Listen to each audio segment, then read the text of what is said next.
Now, chapter 41. He's finished his discussion of resurrection. Now he refers to the law of the harvest, is what we would call it today. It's the plan of restoration. Notice what he perceives in 41 verse 1. I perceive that thy mind has been worried concerning this thing. Verse 2, I say unto thee, my son, that the plan of restoration is requisite with the justice of God.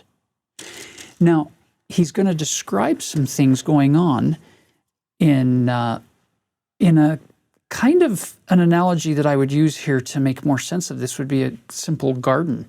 You can't go and plant tomato seeds in the spring and expect to pick corn from those plants in the fall.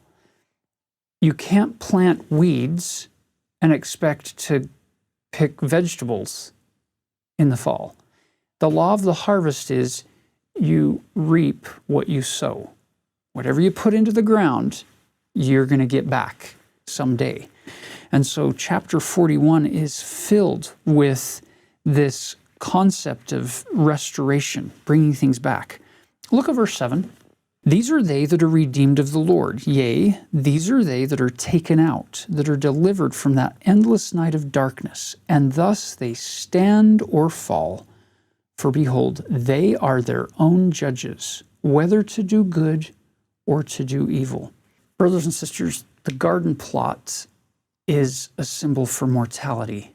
And I have at my disposal all kinds of seeds that I can put into my life, into my life's plot. Nobody's forcing me to plant certain kinds of fruits and vegetables or grains. I can throw out weeds, or I can ignore it and let the weeds grow spontaneously. I am my own judge.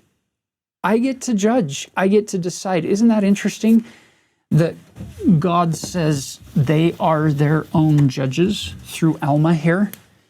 Because the reality is there will be a day when we will no longer get to be our own judge, when Christ will now judge us according to our deeds. And on that day, it's not the day to be planting. That's the day where we reap what we've sown through life.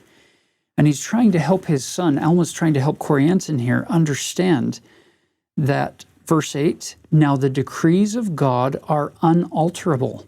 Therefore the way is prepared that whosoever will may walk therein and be saved.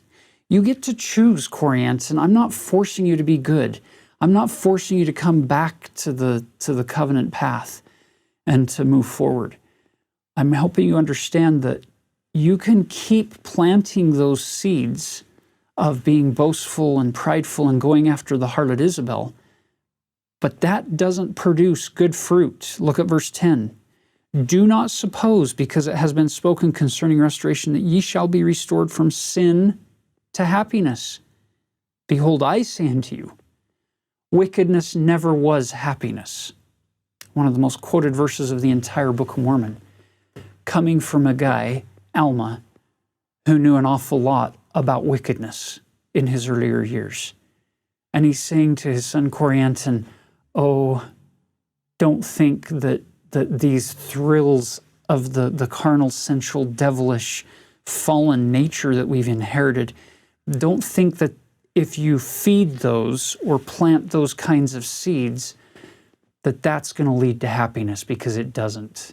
It leads to ruin. It leads to sorrow and misery and despair, and to a state not of peace, not of happiness or paradise.